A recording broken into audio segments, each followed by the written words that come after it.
کبیرہ گناہوں میں جو سب سے پہلا نمبر آتا ہے وہ شرک کا آتا ہے۔ یہ گناہوں میں سب سے بڑا گناہ ہے۔ اللہ تعالیٰ اسی کے بارے میں قرآن مجید میں فرماتا ہے ان اللہ لا یغفر ان یشرک بہ، کہ اللہ تعالیٰ معاف نہیں کرتا شرک کو۔ اللہ تعالیٰ شرک کو معاف نہیں کرتا۔ وَيَغْفِرُ مَا دُونَ ذَلِكَ لِمَن يَشَاءُ، شرک کے علاوہ گناہ ہے تو اللہ تعالیٰ چاہے تو معاف کر سکتا ہے، لیکن شرک کو اللہ تعالیٰ کسی بھی حالت میں معاف نہیں کرے گا۔ ایک اور جگہ اللہ تعالیٰ قرآن مجید میں ہی فرماتا ہے ان الشرک لظلم عظیم، کہ شرک بہت بڑا گناہ ہے، بہت بڑا ظلم ہے، گناہ ہے۔ ایک اور جگہ اللہ تعالیٰ فرماتے ہیں انہ من یشرک باللہ فقد حرم اللہ علیہ الجنہ، کہ جو آدمی شرک کرتا ہے اللہ تبارک و تعالیٰ اس کے اوپر جنت کو حرام کر دیتا ہے۔ وَمَأْوَاهُ النَّارُ، اور اس کا ٹھکانہ جہنم کر دیتا ہے۔ وَمَا لِلظَّالِمِينَ مِنْ انصار، ایسے ظلم کرنے والوں کے لیے کوئی مددگار بھی نہیں ہوگا۔ ان آیتوں سے معلوم کیا ہوا؟ شرک اتنا بڑا گناہ ہے کہ اللہ تعالیٰ شرک کرنے والے کو معاف نہیں کرتا۔ اللہ تبارک و تعالیٰ شرک کرنے والے کو جہنم عطا کرتا ہے۔ اللہ تبارک و تعالیٰ شرک کرنے والے کو جنت اس پر حرام کر دیتا ہے۔ اللہ کے نبی صلی اللہ علیہ وسلم حدیث میں فرماتے ہیں الا انبئکم باکبر الکبائر، کیا میں تم کو بڑے گناہوں کے بارے میں نہ بتلاؤں؟ کہا الاشراک باللہ، اللہ کے ساتھ شرک کرنا ہے۔ وعقوق الوالدین، ماں باپ کی نافرمانی کرنا ہے۔ صحابی فرماتے ہیں وَكَانَ مُتَّكِئًا، آپ ٹیک لگا کر بیٹھے ہوئے تھے، فَجَلَسَ، سیدھے ہو کر بیٹھے، فقال، اور کہا الا وقول الزور، الا وقول الزور، کہ جھوٹی گواہی دینا، جھوٹی گواہی دینا یہ بھی بڑے گناہوں میں سے ایک ہے۔ صحابی فرماتے ہیں فما زال یکررها حتی قلنا یا لیتہ سکت، آپ یہ دہراتے رہے یہاں تک کہ ہم نے سوچا کہ آپ خاموش ہو جائیں تو اچھا ہے۔ بخاری اور مسلم کی روایت ہے۔ معلوم کیا ہوا؟ بڑے گناہوں میں سے ایک شرک کو بتایا گیا۔ ایک اور حدیث اللہ کے نبی صلی اللہ علیہ وسلم اس میں 7 چیزوں کا ذکر کرتے ہیں کہ یہ 7 کے 7 گناہ ہلاک کرنے والی ہیں، موبقات میں سے ہیں۔ ان میں سب سے پہلا نمبر جو دیتے ہیں آپ الشرک باللہ، اللہ کے ساتھ شرک کرنا۔ ایک اور روایت میں ہے، مسلم کی روایت ہے، اللہ کے نبی صلی اللہ علیہ وسلم عمر بن خطاب رضی اللہ عنہ سے فرماتے ہیں قم یا عمر، اے عمر کھڑے ہو جاؤ، اذهب یا ابن الخطاب، ایک اور روایت میں ہے کہ اے خطاب کے بیٹے آپ جاؤ، فنادی فی الناس، لوگوں میں اعلان کر دو، انہ لا يدخل الجنہ الا المؤمنون، کہ جنت میں مؤمنوں کے علاوہ کوئی داخل نہیں ہو سکتے، جنت میں مؤمنوں کے علاوہ کوئی داخل نہیں ہو سکتے۔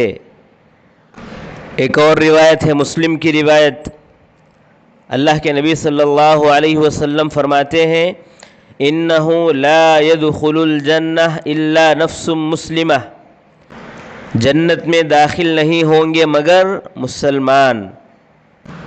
تو ان تمام احادیث سے، قرآن کی آیات سے معلوم کیا ہوا کہ شرک کبیرہ گناہوں میں سے ہے۔ شرک کو اللہ تعالیٰ معاف نہیں کرے گا، شرک کو اللہ تبارک و تعالیٰ معاف نہیں کرے گا، شرک کرنے والے کو اللہ تبارک و تعالیٰ جنت میں داخل نہیں کرے گا، شرک کرنے والے کو اللہ تبارک و تعالیٰ جہنم میں داخل کرے گا۔ ذرا غور کریں، ہم شرک کیوں کرتے ہیں؟ شرک ہم کیوں کرتے ہیں؟ حالانکہ اللہ نے ہم کو پیدا کیا، ہمارے باپ دادا کو اسی نے پیدا کیا۔ ایک زمانہ تھا کہ ہمارا نام تک نہیں تھا، ہمارے باپ دادا کا نام تک نہیں تھا، اللہ نے ہم کو پیدا کیا، ہم اسی کے ساتھ کس طرح شرک کر سکتے ہیں؟ ہم اسی کے ساتھ کس طرح شریک ٹھہرا سکتے ہیں؟ ہم اس کا انکار کیسے کر سکتے ہیں جس نے ہم کو عدم سے وجود میں لایا؟ اسی نے ہم کو بولنا سکھایا، اسی نے ہم کو چلنا سکھایا، ہر چیز اسی کی عطا کی ہوئی ہے، اور ہم اسی کے ساتھ کسی کو شریک کر رہے ہیں۔ ایک زمانہ تھا کہ ہمارا نام، ہمارا نشان کچھ نہیں تھا، اور اللہ تبارک و تعالیٰ نے ہم کو ہمارا نام عطا کیا، ہم کو ایک پہچان عطا کیا، اور ہم اللہ کے ساتھ شریک کرتے ہوئے نہیں شرماتے۔ کیا سمجھتے ہیں؟ اللہ کے ساتھ اگر ہم شریک کریں گے تو کیا اللہ تعالیٰ چھوڑ دے گا؟ اللہ تبارک و تعالیٰ ہم کو پکڑے گا نہیں؟ اللہ تبارک و تعالیٰ ہم سے سوال نہیں کرے گا؟ اللہ تعالیٰ ہم سے پوچھے گا نہیں؟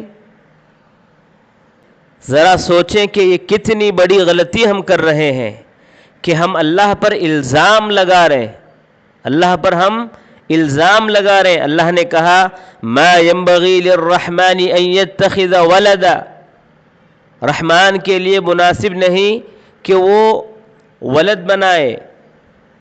ان کل من فی السماوات والارض الا آتی الرحمن عبدا، زمین و آسمان میں جو بھی ہیں سب اللہ کے بندے ہیں، اور ہم اور آپ اللہ پر الزام لگا رہے ہیں۔ ہم اور آپ ایسے رب کا انکار کر رہے ہیں جس نے ہم کو عدم سے وجود میں لایا۔ کیا ہم اور آپ ایسے علیم کا، ایسے رحمان کا انکار کر رہے ہیں جس نے ہم کو علم سکھایا؟ کیا ہمیں نہیں معلوم کہ وہ اندھیری رات میں کالے چٹان پر کالی چونٹی بھی اگر چل رہی ہے اس کو بھی وہ دیکھ رہا ہے، قدم کے آہٹوں کو بھی وہ سن رہا